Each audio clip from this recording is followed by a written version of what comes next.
तो कहाँ से हमारा बेटियां सेफ है? अगर ऐसी ही घटना होते रहेगी तो फिर हम कैसे बेटियों को पढ़ाएंगे और कैसे बढ़ाएंगे बेटियों को? एक बहुत बड़ा ये सवाल है और ये बहुत हर किसी से होना चाहिए सवाल कि ऐसे कैसे मतलब होगा अगर बेटियों। गोड़ लगतनी समाचार बटुए रोहतास विक्रमगंज से। यूपी में लागल आग, रोहतास में निकलल कैंडल मार्च। रोहतास में पहुंचली पवन सिंह के पत्नी ज्योति सिंह। खबर का बा सब बताई भोजपुरिया समाचार। चैनल को नया बानी तो सब्सक्राइब करी, फेसबुक पेज को देखतानी तो फॉलो करी, देखला के बाद शेयर जरूर करी। जी हाँ, उत्तर प्रदेश के बनारस में स्नेहा सिंह जवन की विक्रमगंज रोहतास बिहार के रहे वाला रही, वो पढ़त रहली लेकिन संदिग्ध परिस्थिति में उनकर जान चली गई। लेकिन बिहार में ये खबर राजनीतिक रंग लेवे शुरू कर दिल। स्नेहा सिंह के मुअला के बाद विगत एक दिन पहले ही पूरे शहर में हजारों के संख्या में लोग देर शाम एक दिन पहले कैंडल मार्च निकल। वही दूसरा तरफ उनका घर राजनीतिक लोग के भी आना जाना शुरू हो गई। यही क्रम में आज भोजपुरी के पावर स्टार पवन सिंह के पत्नी ज्योति सिंह भी मातमपुर सिंह में पहुंचली। अब परिजन से मिल के न्याय के भरोसा दिवैली। ज्योति कहली कि देश इतना तरक्की कली हलस, लेकिन एकरा बावजूद बेटी आज भी देश में कहीं सुरक्षित नहीं थी। हम उत्तर प्रदेश और बिहार के सरकार से आग्रह करतानी कि यह मामला के, स्नेहा सिंह मामला के सही तरीका से जांच करके एहमे जे भी दोषी होखे ओकरा के कड़ा से कड़ा सजाई दिहल जाओ।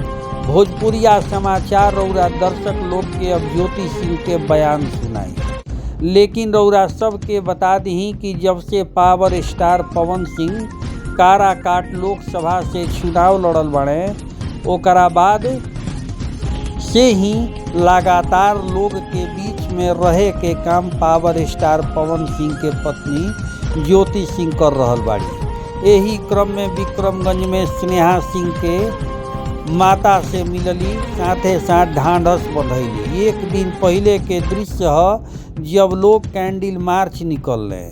यह कैंडल मार्च के माध्यम से सरकार और सिस्टम के हिलावे के काम कैले। लोग के मांग रहे कि स्नेहा सिंह के जे भी दोषी बा ओकरा पर जल्द से जल्द कार्रवाई होको और निष्पक्ष मामला के जांच होको। भोजपुरिया समाचार और रौरा दर्शक लोग के बयान सुनावे जा रहल बा पावर स्टार पवन सिंह के पत्नी के कि वह मामला पे का कहतारी। लेकिन निहोरा बा कि कमेंट में अपन राय दी, शेयर करी। कोई नहीं, गुनहगार हॉस्टल की बहू है, मालिक सब मिला हुआ। बेटी आज सपना भी देखे हैं, कोई लेडीज मिलकर अपने हस्बैंड के लिए मेरी बेटी का कांड की हुई है। सपने में आज सुबह सुबह हम देखे हैं भोर में कि कोई लेडीज है मिली हुई है, अपने हस्बैंड के खातिर हमारी बेटी का जान लिया गया। जबकि पेरेंट्स के जाने अलाउ नहीं है। हम जाएंगे तो 1-2 घंटा रही आप अपने घर।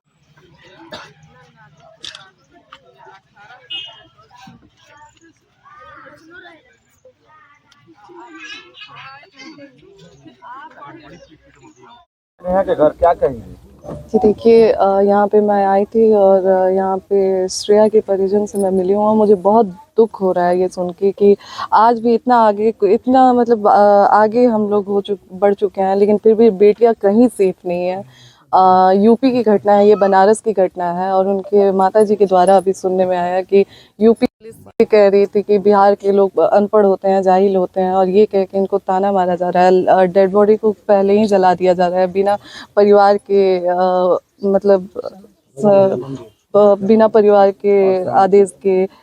तो ये गलत चीज़ है, ऐसा नहीं होना चाहिए और इस चीज़ के लिए हम लोग खड़े हैं। और मैं आग्रह करती हूँ हमारे यूपी के मतलब प्रशासन से, बिहार के प्रशासन से कि इस बात को एकदम से ध्यान में रखा जाए और कड़ी से कड़ी कार्रवाई की जाए इस पे एक बेटी का सवाल है, और जब तक हम इस चीज़ को इग्नोर करेंगे, ऐसी समस्याएं हमारे मतलब होती रहेंगी। इस चीज़ को बढ़ावा मिलेगा अगर इस चीज़ का समाधान नहीं किया जाए, तो ये बहुत गलत चीज़ है। आप एक माँ का दर्द देख सकते हैं, क्या इनको इनकी बेटी वापस आएंगी? आप लोग देखें, इन पूरी तरह से ये टूटी पड़ी हैं। आप हम पूरी मीडिया को, हमारे पूरे समाज को इस चीज़ को लेके आवाज़ उठाना चाहिए। अगर ऐसे ही चुप रहा लोग, तो फिर बेटियों को इंसाफ नहीं मिल पाएगा। सरकार द्वारा एक नारा दिया जाता है कि बेटी बचाओ बेटी पढ़ाओ, तो देखा जा रहा है कि बेटी ही सुरक्षित नहीं है, यूपी हो या फिर बिहार हो। जी बिल्कुल, आप देखिए, आए दिन ऐसी घटना सुनने में आ रही है, तो कहाँ से हमारा बेटियां सेफ है? अगर ऐसी ही घटना होते रहेगी तो फिर हम कैसे बेटियों को पढ़ाएंगे और कैसे बढ़ाएंगे बेटियों को? एक बहुत बड़ा ये सवाल है, और ये बहुत हर किसी से होना चाहिए सवाल कि ऐसे कैसे मतलब होगा? अगर बेटियों को ऐसे ही बेटियों के साथ होते रहेगा तो फिर बेटियां कैसे आगे बढ़ेंगी?